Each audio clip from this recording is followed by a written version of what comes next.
Chapitre 3. Première épître aux Thessaloniciens. On va essayer de voir un peu, on va essayer de se récapituler un peu le chapitre 1 et le chapitre 2 selon le contexte, bien sûr, de Acte 17. Tout ceci, je vais le lire simplement. Donc, après avoir été malmenés et emprisonnés à Philippe, Paul et Silas partirent pour Thessalonique et y séjourneront entre 2 et 3 mois, hébergés chez un juif nommé Jason. Et là, on sait, du moins c'est étonnant, mais dans l'épître de Paul aux Romains, dans le chapitre 16, qui est un chapitre dédié rien qu'à des salutations, Paul dit que Jason, c'est son parent. Il y a un lien de parenté. Et ça, c'est étonnant. C'est pour ça qu'il aurait été chez lui. Bref, on va dire chez le cousin, grosso modo. Très rapidement, en 3 semaines, 3 sabbats, une église se formera composée de juifs et de nombreux grecs.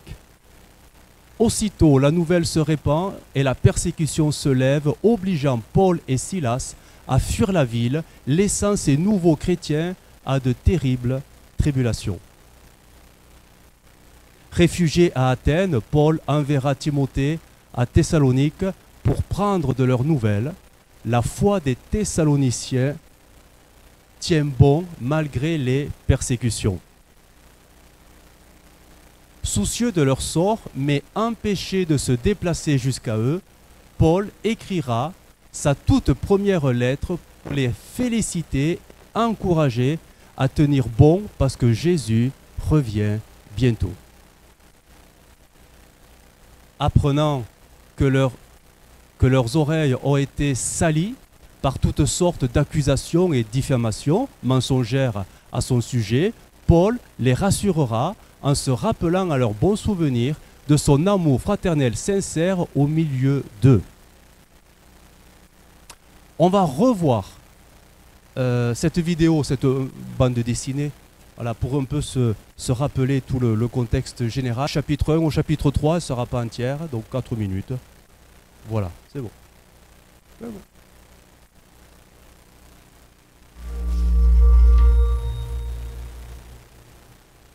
La première lettre de Paul aux Thessaloniciens.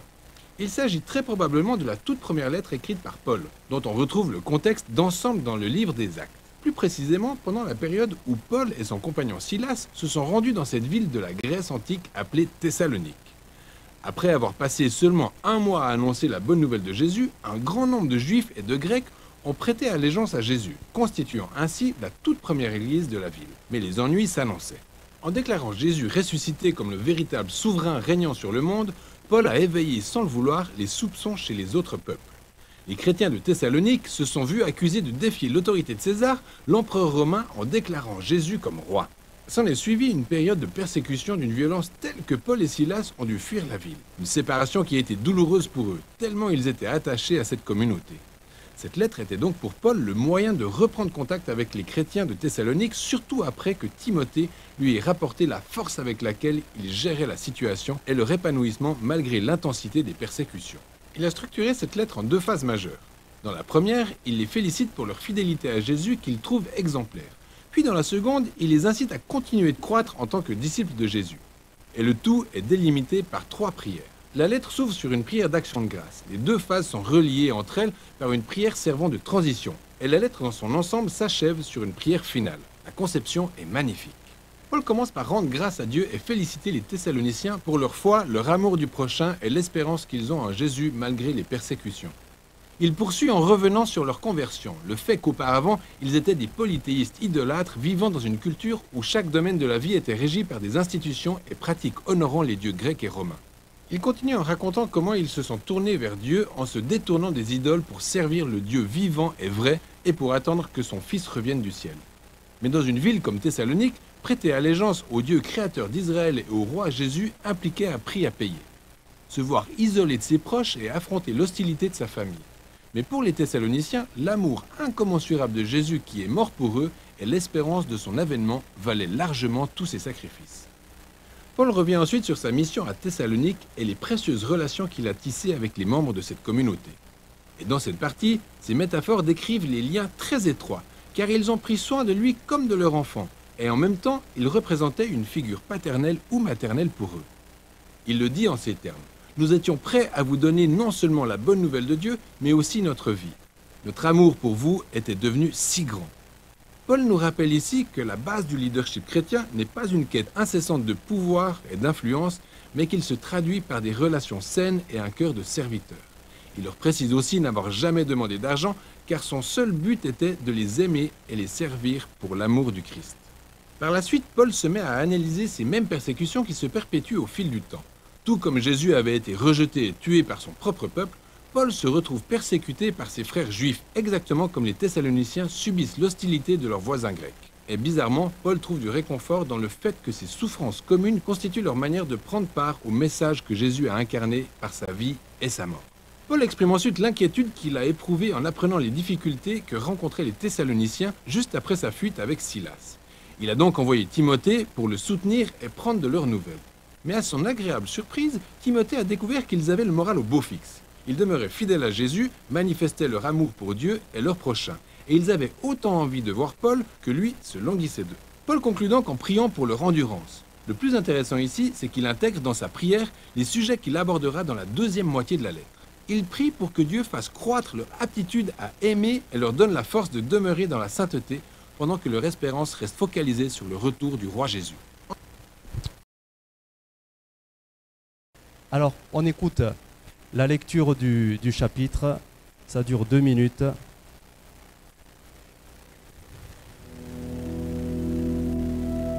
Première épître de Paul aux Thessaloniciens, chapitre 3.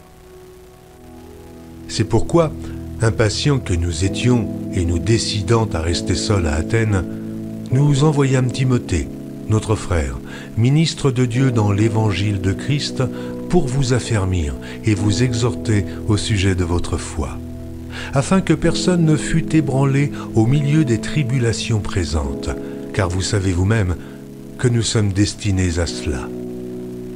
Et lorsque nous étions auprès de vous, nous vous annoncions d'avance que nous serions exposés à des tribulations, comme cela est arrivé et comme vous le savez. Aussi, dans mon impatience, j'envoyais m'informer de votre foi dans la crainte que le tentateur ne vous eût tenté et que nous n'eussions travaillé en vain. Mais Timothée, récemment arrivé ici de chez vous, nous a donné de bonnes nouvelles de votre foi et de votre charité et nous a dit que vous avez toujours de nous un bon souvenir, désirant nous voir comme nous désirons aussi vous voir. En conséquence, frères, au milieu de toutes nos calamités et de nos tribulations, nous avons été consolés à votre sujet à cause de votre foi. Car maintenant nous vivons, puisque vous demeurez fermes dans le Seigneur. Quelles actions de grâce, en effet, nous pouvons rendre à Dieu à votre sujet, pour toute la joie que nous éprouvons à cause de vous devant notre Dieu. Nuit et jour, nous le prions avec une extrême ardeur de nous permettre de vous voir et de compléter ce qui manque à votre foi. Que Dieu lui-même, notre Père et notre Seigneur Jésus aplanissent notre route pour que nous allions à vous. Que le Seigneur augmente de plus en plus parmi vous et à l'égard de tous cette charité que nous avons nous-mêmes pour vous, afin d'affermir vos cœurs, pour qu'ils soient irréprochables dans la sainteté devant Dieu notre Père, lors de l'avènement de notre Seigneur Jésus avec tous ses saints.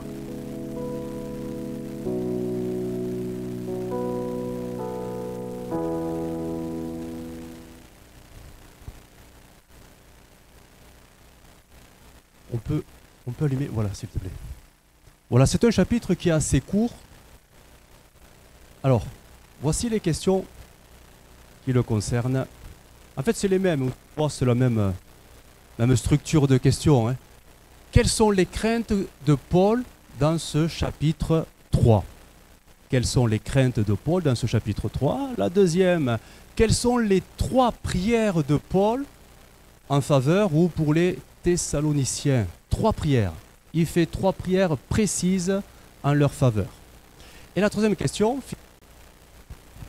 quels sont les... Alors j'en ai relevé 4, il peut en avoir plus. Hein. Quels sont les 4 enseignements généraux pour nous aujourd'hui? Et là où j'ai mis une complication, c'est essayer de trouver un verset clé qui correspond à la réponse. C'est-à-dire, si pour vous, une réponse, c'est l'enseignement, c'est la sanctification, admettons, le thème abordé sanctification, mettez, selon votre connaissance, un verset qui parle de la sanctification.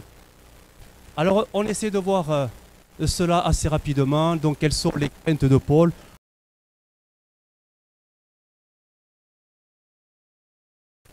Quelles sont les craintes de l'apôtre Paul? En fait, l'abandon de leur foi. Et ça, vous l'avez tous trouvé. Parole vivante, je ne pouvais donc supporter de rester plus longtemps dans l'incertitude et j'ai envoyé Timothée pour prendre des nouvelles de votre foi. Je redoutais que le tentateur, c'est le diable, c'est Satan, n'ait réussi à vous séduire et que tout notre travail ne soit réduit à néant. Verset 5 en parole vivante. Paul ne leur a pas prêché un évangile de facilité, où Dieu leur apporterait prospérité et aisance. Au contraire, il a été très clair et vrai en leur annonçant d'avance que leur foi entraînerait tribulation et persécution. Comme ce fut le cas pour Jésus lui-même, parce qu'ils l'ont rejeté, vous serez aussi rejetés. C'était le message de Paul, hein? Oui. Très vite, des juifs religieux ont soulevé la ville contre l'apôtre Paul et la jeune église, prétextant une révolte contre les décrets de César en faveur d'un nouveau roi, le fameux Jésus de Nazareth. Paul craignait vraiment que la jeune foi des Thessaloniciens succombe aux pressions des tribulations jusqu'à l'abandon de leur foi. Et ça, vous l'avez tous trouvé. Paul, réfugié à Athènes, enverra son jeune compagnon Timothée auprès des Thessaloniciens, et vous l'avez dit, pour affermir leur foi. Timothée, de retour à Athènes, auprès de Paul, lui communiquera d'excellentes nouvelles sur la foi ferme des Thessaloniciens, malgré leurs persécutions et tribulations. Le cœur de Paul est apaisé, consolé et réjoui d'apprendre la victoire de leur foi face aux tentatives du diable de la détruire. Désireux de reprendre la route vers Thessalonique, mais empêché à 2 reprises par certaines circonstances non précisées, Paul se résoudra à leur écrire sa première lettre pour les féliciter et les encourager. Donc voilà, c'était la première question et vous l'avez tous cerné facilement.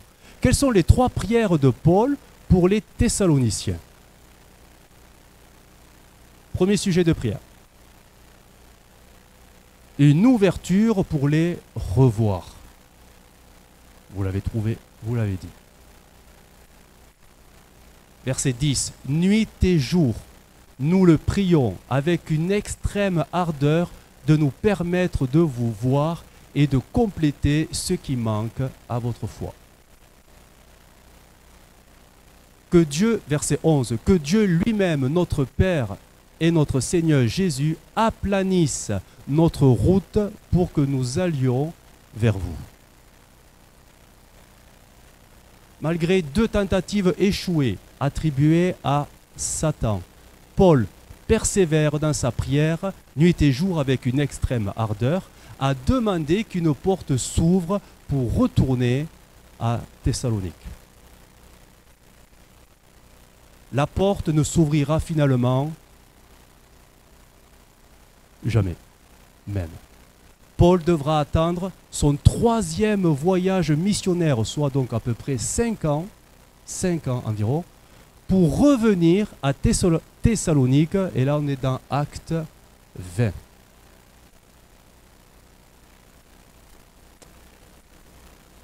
Le 2e sujet de prière était un amour qui triomphe. Verset 12. Que le Seigneur vous remplisse jusqu'à en déborder d'amour les uns pour les autres et envers tous les hommes à l'exemple de l'amour que nous vous portons. Paul, rassuré de leur foi solide, prie pour que leur cœur déborde d'amour les uns envers les autres, mais surtout envers tous les hommes et particulièrement ceux qui les persécutent et tourmentent. Paul intercède afin que leur cœur ne glisse pas dans la colère, l'amertume et la rancœur envers leurs ennemis, ce qui les souillerait et les disqualifierait devant le Seigneur. Et le troisième sujet de prière, une sainteté constante jusqu'au retour de Jésus. Verset 13, que le Seigneur affermisse vos cœurs pour qu'ils soient irréprochables dans la sainteté devant Dieu notre Père lors de l'avènement de notre Seigneur Jésus avec tous ses saints. Le contexte particulièrement éprouvant des Thessaloniciens avait tous les ingrédients pour réveiller les vieilles pulsions charnelles de colère et mauvais sentiments face à l'opposition de leurs concitoyens. Paul intercède afin que leur sanctification triomphe de ces envies charnelles de régler ces problèmes par la chair. C'était les trois sujets et vous les avez bien cernés et bien trouvés. La question 3. Alors quels sont les enseignements pour nous aujourd'hui? J'en ai relevé bien sûr 4, il y en a plusieurs. Mais les 4 qui me semblaient importants. Le premier, l'importance de nourrir ou de bien nourrir sa foi. Je vais développer ça. Le deuxième, personne ne l'a, du moins vous l'avez un peu contourné, la direction divine. Direction divine. L'amour pour tous, ça vous l'avez bien trouvé. Et la sainteté ou la sanctification, vous l'avez bien trouvé également. Alors on va aller voir ça en premier.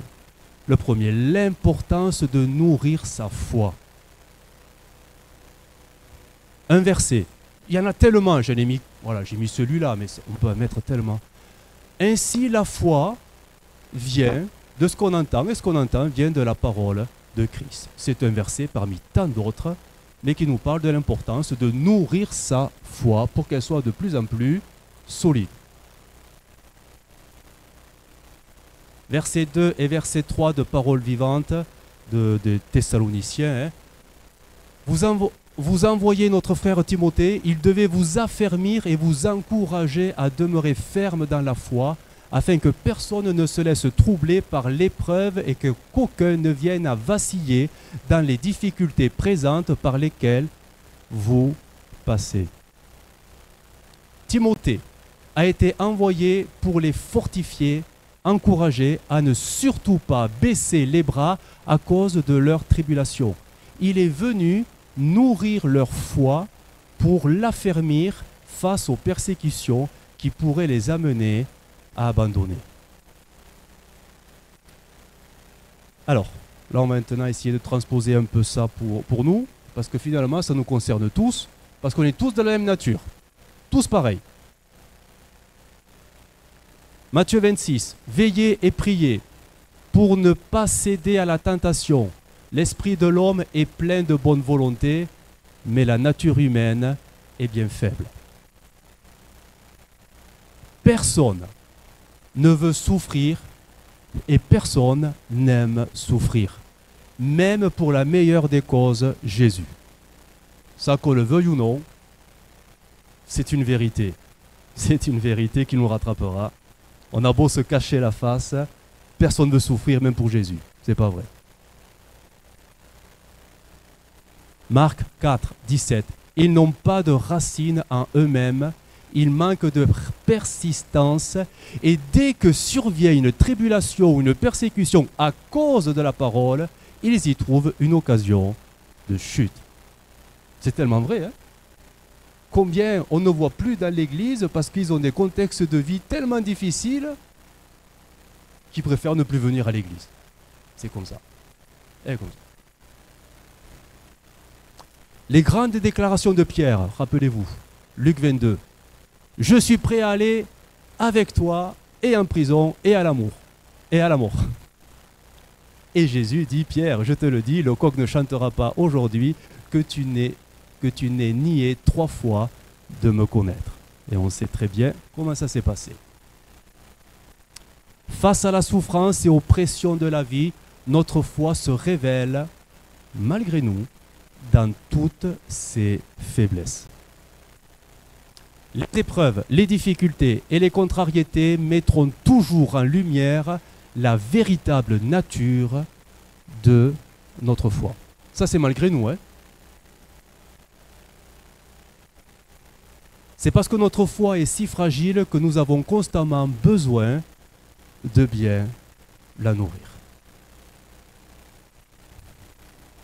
1 Corinthiens 16.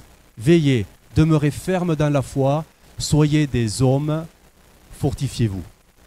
Notez qu'il n'est pas dit Seigneur, fortifie-moi, mais Paul renvoie les chrétiens à faites votre part.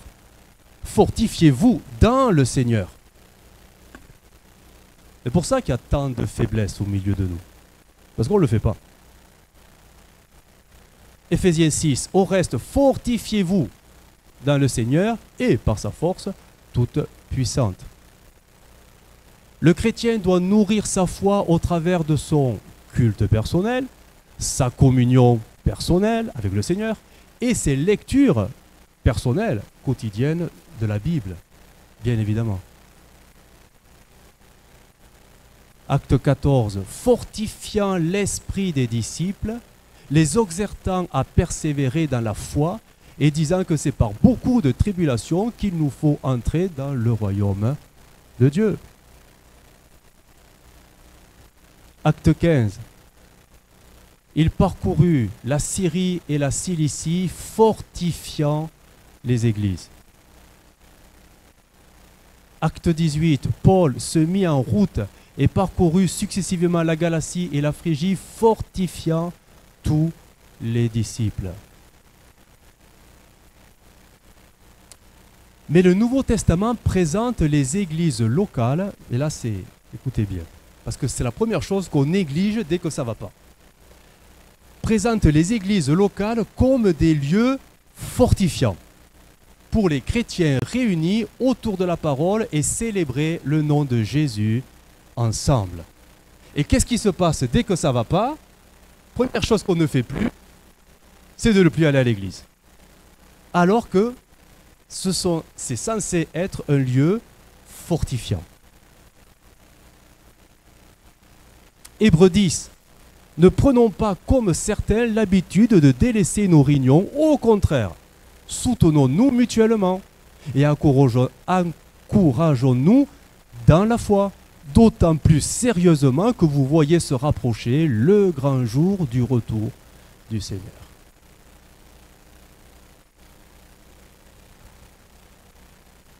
Le diable veut détruire notre foi en l'oppressant et l'écrasant, en se servant de toutes circonstances négatives contre nous.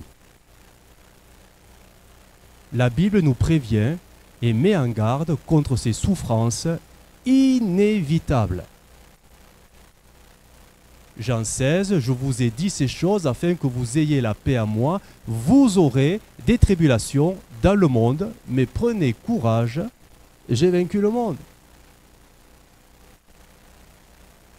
Et acte 14, c'est par beaucoup de tribulations qu'il nous faut entrer dans le royaume de Dieu.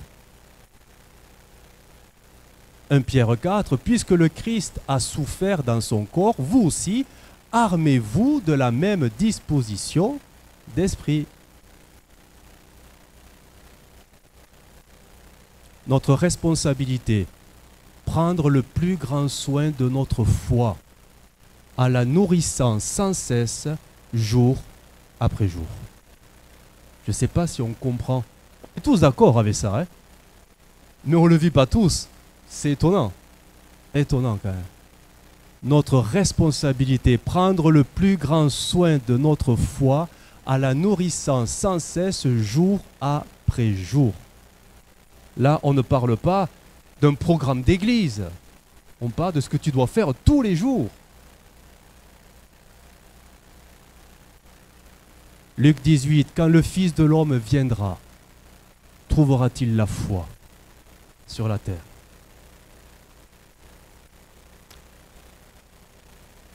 Deuxième enseignement que j'ai relevé et que vous n'avez pas trop peut-être cerné, c'est la direction divine.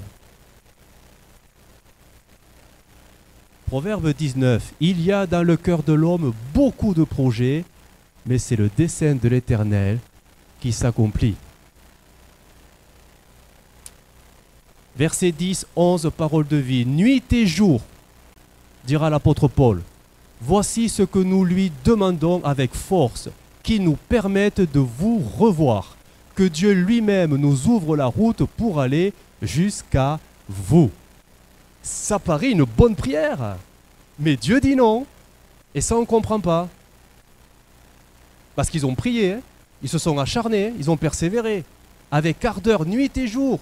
Ils en ont fait un sujet de prière avec les compagnons, là, Timothée et Silas. Dieu a dit non, sans expliquer. C'est déconcertant. Paul ne verra pas cette route s'ouvrir jusqu'à Thessalonique. Dieu dit non. Réflexion. Savons-nous reconnaître ou discerner quand Dieu nous dit non? Quand Dieu nous ferme une porte ou bloque notre chemin? Romains 12. Soyez transformés par le renouvellement de l'intelligence afin que vous discerniez quelle est la volonté de Dieu, ce qui est bon, agréable et parfait. Savoir discerner quand Dieu dit non, de la simple résistance spirituelle qui exige, elle, une persévérance dans la prière. Parce que quand Dieu dit non, ça ne sert à rien d'insister. Mais si c'est le diable qui résiste, là c'est utile de prendre autorité. Mais Paul, il semblerait qu'il n'ait pas su discerner, du moins pas su, c'est difficile à dire, parce qu'il en a fait un sujet de prière constant. Pourtant, l'apôtre Paul avait cette sensibilité à l'esprit pour un bon discernement juste et spirituel. C'est pas venu d'un coup, ça s'est affiné. Acte 16, ça nous renvoie à un autre épisode. Ayant été empêchés par le Saint-Esprit d'annoncer la parole dans l'Asie, ils se disposaient à entrer en Bithynie, mais l'Esprit de Jésus ne le leur permit pas. Ils ne se sont pas acharnés, ils n'ont pas essayé de forcer les portes à ce moment-là.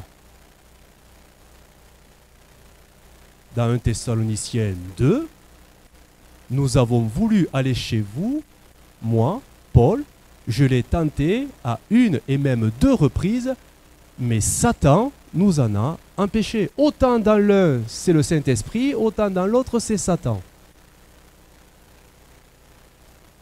1 Thessaloniciens 3, nuit et jour, voici que nous lui demandons avec force que notre Seigneur nous ouvre la route pour aller jusqu'à vous. Dans Acte 16, Paul attribue le blocage au Saint-Esprit et ne force pas le chemin. Dans Acte 17, il l'attribue au diable et persévère dans sa prière. La seule manière de développer cette sensibilité spirituelle est de passer du temps avec le Saint-Esprit. Ça, c'est imparable, immanquable. Plus tu côtoies le Saint-Esprit, plus tu reconnaîtras ses actions dans ta vie. Le seul moyen de grandir dans les choses de l'esprit est d'imprégner notre âme de la présence du Saint-Esprit. Vous voyez, on ne parle pas de vie d'église, on ne parle pas de service accompli dans l'église. Ça n'a rien à voir. Hein?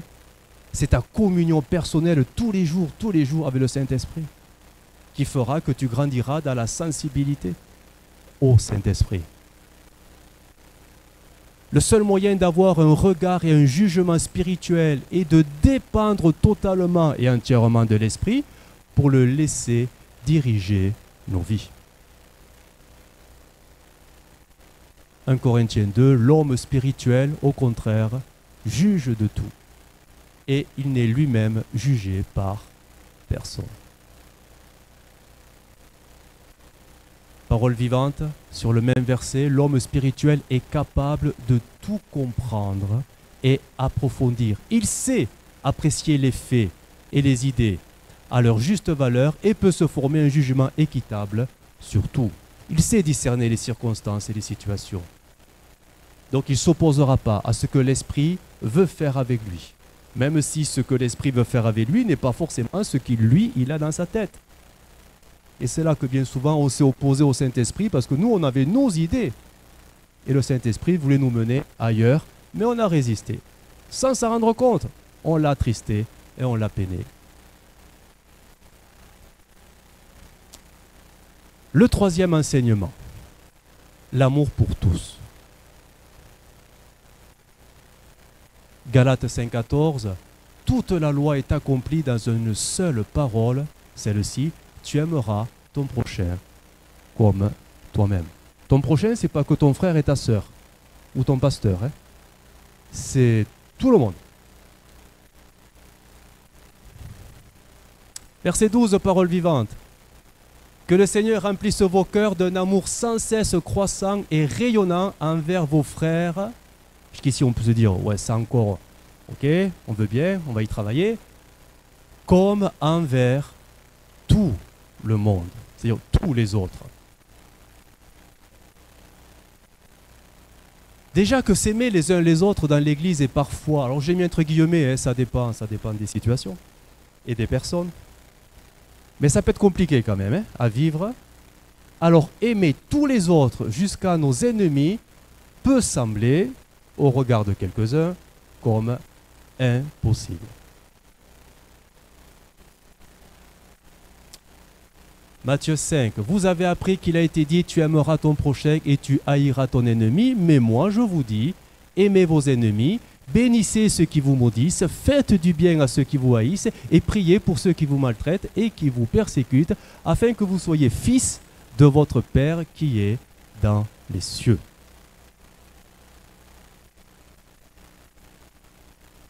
Luc 6, je vous dis à vous qui m'écoutez, aimez vos ennemis, faites du bien à ceux qui vous haïssent, bénissez ceux qui vous maudissent, priez pour ceux qui vous maltraitent.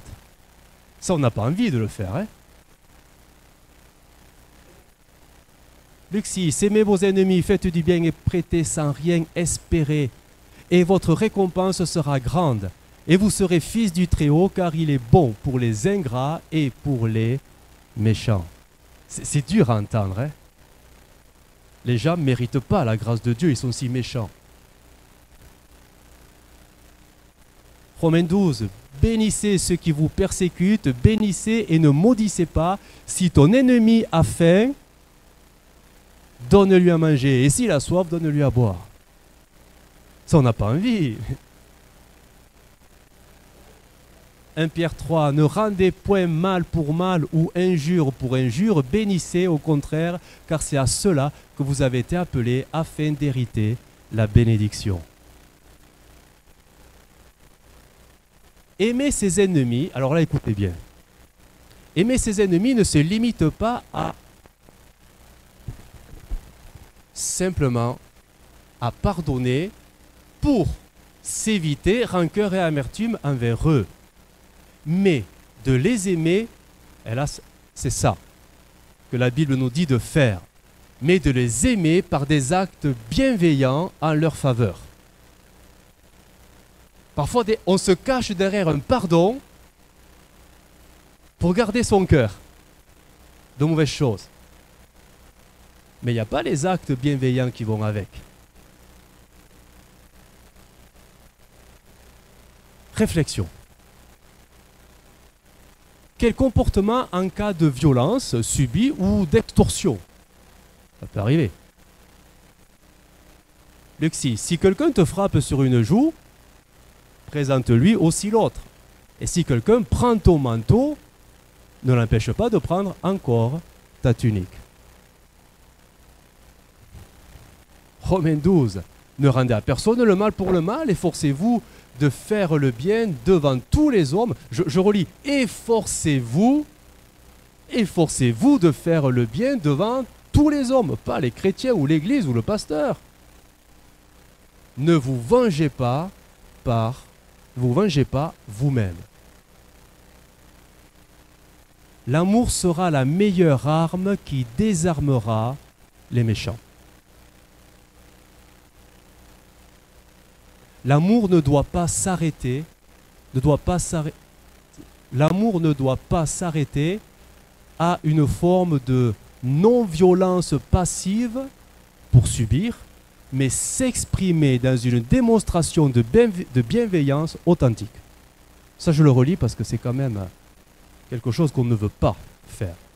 L'amour ne doit pas s'arrêter à une forme de non-violence passive pour subir, mais s'exprimer dans une démonstration de bienveillance authentique, en leur faveur, les méchants.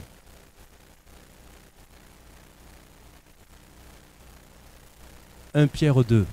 Ayez au milieu des païens une bonne conduite, afin que là même où ils vous calomnient comme si vous étiez des malfaiteurs, ils remarquent vos bonnes œuvres et glorifient Dieu au jour où il les visitera. »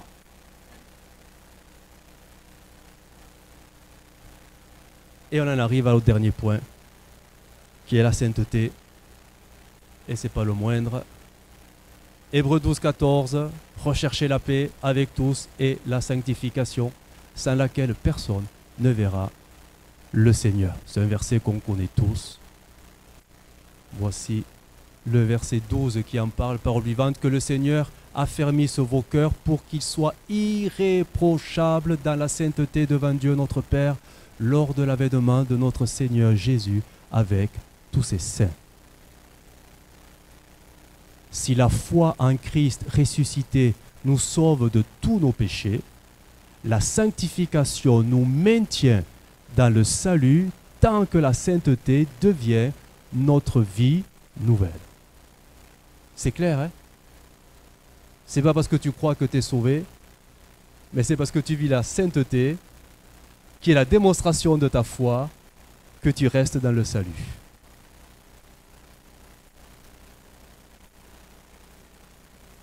Romains 6.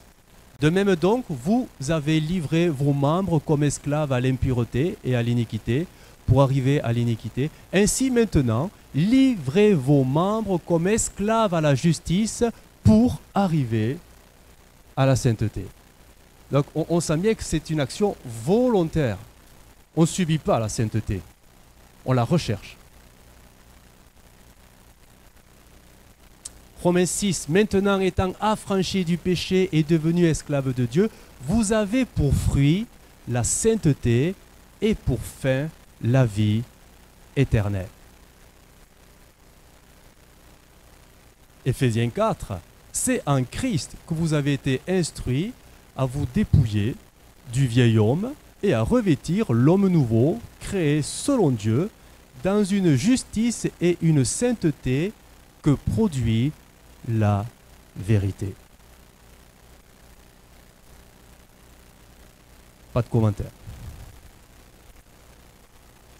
1 Thessaloniciens 4, ce que Dieu veut, c'est votre sanctification. C'est que vous vous absteniez de la débauche. C'est que chacun de vous sache posséder son corps dans la sainteté et l'honnêteté.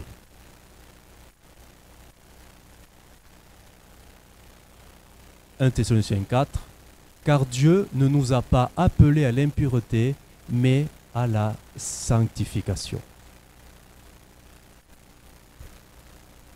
Hébreux 12, nos pères nous châtiaient pour peu de jours comme ils le trouvaient bon, mais Dieu nous châtie pour notre bien, afin que nous participions à sa sainteté. 2 Corinthiens 7, purifions-nous de toute souillure de la chair et de l'esprit, en achevant notre sanctification dans la crainte de Dieu. Vous comprenez l'expression souillure de la chair et de l'esprit? L'esprit, tout ce qu'il y a dans la tête. tout ce qu'il y a dans la tête, les pensées. Vous savez, avant que ça devienne des paroles, des actes et des actions, tout vient du cœur. Hein. Même quand ce n'est pas formulé, si c'est dans le cœur, que là, ça tourne là, ben ça nous souille déjà. Ça nous souille déjà. C'est Jésus qui avait parlé de l'adultère en disant qu'un regard, mais un regard envieux, hein, eh bien, tu es déjà coupable d'adultère. C'est là qu'on peut se souiller par l'esprit, c'est-à-dire par nos pensées, nos convoitises, tout ce qui se passe dans notre tête. 1 Corinthiens 1, Dieu vous affermira aussi jusqu'à la fin pour que vous soyez irréprochables au jour de notre Seigneur Jésus-Christ. Éphésiens 1, en Christ, Dieu nous a élus avant la fondation du monde pour que nous soyons saints et irréprochables devant lui. Donc c'est possible quand même, hein? Ouais, oui. C'est pas un but à atteindre, c'est une vie nouvelle à avoir. On ne parle pas de la perfection là, hein?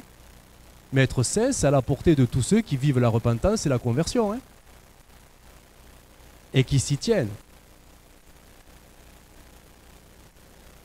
Philippiens 1, ce que je demande dans mes prières, c'est que votre amour augmente de plus en plus en connaissance et en pleine intelligence, pour le discernement des choses les meilleures, afin que vous soyez purs et irréprochables pour le jour de Christ.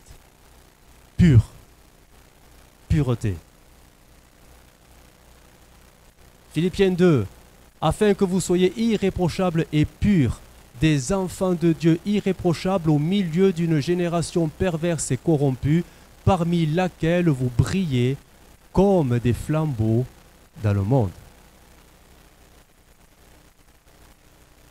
De Pierre 3, nous attendons selon sa promesse de nouveaux cieux et une nouvelle terre où la justice habitera. C'est pourquoi, bien-aimés, en attendant ces choses, appliquez-vous à être trouvés par lui, sans tache et irréprochables, dans la paix.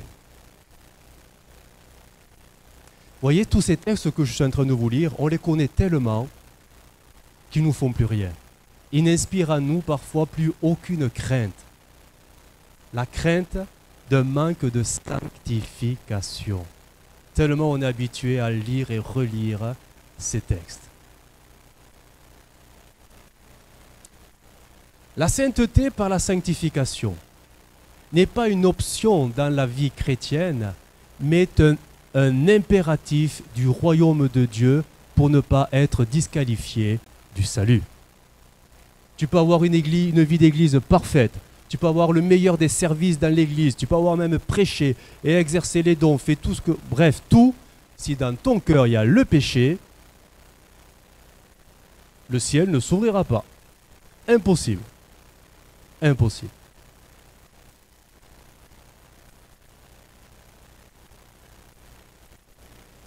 Alors comment se maintenir dans la sanctification durablement? Alors, regardez. Dieu nous a donné un moyen que nous négligeons, mais franchement, je veux dire, bon. Jésus a institué la Sainte Seine. Sauf qu'on n'en fait aucun cas. On l'apprend, mais franchement, on ne s'examine pas, je ne crois pas. Comme mémorial pour s'examiner régulièrement. Vous savez qu'à l'époque, ils prenaient la Sainte Seine tous les jours. Dans le livre des Actes, la première église, ils se rassemblaient tous les jours. Et tous les jours, ils partageaient le pain. Et tous les jours, ils priaient. Et tous les jours, il y avait la communion. Aujourd'hui, les choses ont bien changé. C'est une fois par semaine. Jésus a institué la Sainte Seine comme mémorial pour s'examiner régulièrement chaque fois que l'Église se rassemble. Si vraiment on prenait au sérieux ce moment-là, on serait saint. Et si on était saint, le Seigneur ne s'opposerait plus à nous.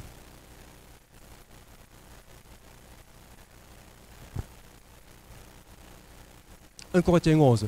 Car toutes les fois que vous mangez ce pain et que vous buvez cette coupe, vous annoncez la mort du Seigneur jusqu'à ce qu'il vienne. C'est pourquoi celui qui mangera le pain ou boira la coupe du Seigneur indignement sera coupable envers le corps et le sang du Seigneur, que chacun donc s'éprouve soi-même. » 2 Corinthiens 13, mettez-vous donc vous-même à l'épreuve. Examinez votre vie pour voir si vous vivez dans la foi. Faites votre examen de conscience. Vivre dans la foi, c'est pas est-ce que je crois encore en Jésus? Non, c'est est-ce que ma vie est conforme à ce que la Bible me dit? Vivre par la foi. Vivre selon la foi. C'est différent. La Sainte Seine est un rendez-vous avec la sainteté de Dieu, un lieu de restauration et de réhabilitation pour l'âme pécheresse qui se repent. Ça sert à ça, la Sainte Seine. Mais un lieu de condamnation pour l'âme s'endurcissant dans son péché, refusant de l'abandonner et de changer de comportement. Et c'est pour cela qu'il y a parmi vous connaissez les textes, hein? Alors je prendrai les malades, bien sûr il y a les malades, mais il y a aussi ceux qui sont faibles, ceux qui sont morts spirituellement. Pourquoi tous les chrétiens ne sont pas remplis du Saint-Esprit? Pourquoi tous les chrétiens ne sont pas baptisés du Saint-Esprit? Pourquoi tous les chrétiens ne sont pas sans cesse renouvelés du Saint-Esprit? Pourquoi? Parce qu'il y a une opposition. Et plus on attriste le Saint-Esprit, plus on n'est pas dans la sainteté de Dieu, plus son esprit se retire. Plus il se retire, moins tu es renouvelé. Tu es un interdit. Derrière les simples symboles qu'elle représente, le pain et le vin, la Sainte Seine est un rendez-vous spirituel hautement solennel avec la sainteté de Christ, qui veut et attend que nous soyons saints comme lui. Et ça nous a été rappelé dimanche. Dieu veut, Dieu exige que nous soyons saints comme lui.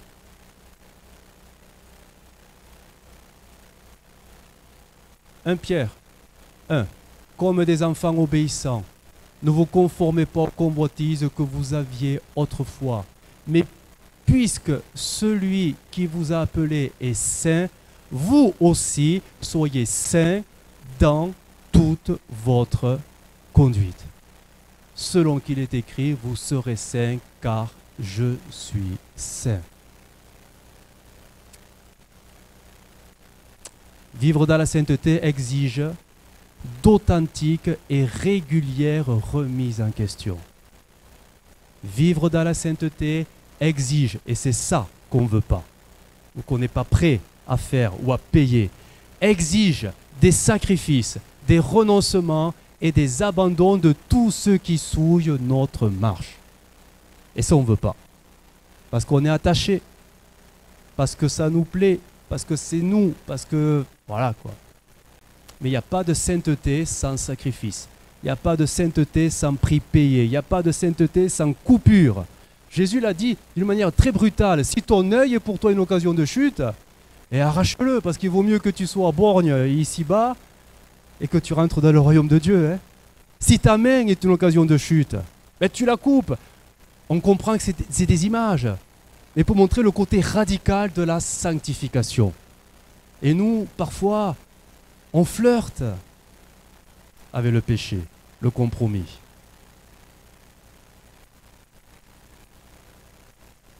Vivre dans la sainteté exige un prix à payer qui n'accepte aucun compromis avec le péché. Vivre dans la sainteté est un acte d'amour avec le Seigneur qui nous a aimés le premier. Je relis parce que cette phrase, quand on comprend, vivre dans la sainteté est un acte d'amour envers le Seigneur. Là, vous voyez, nos prières, nos belles phrases, c'est pas ça que Dieu regarde. Dieu regarde le cœur, le fond du cœur, le fond du cœur. Vivre dans la sainteté est un acte d'amour envers le Seigneur qui nous a aimés le premier. J'en arrive à la conclusion. La voici. Ce chapitre, 3e, nous place devant cette réalité réjouissante, tout de même.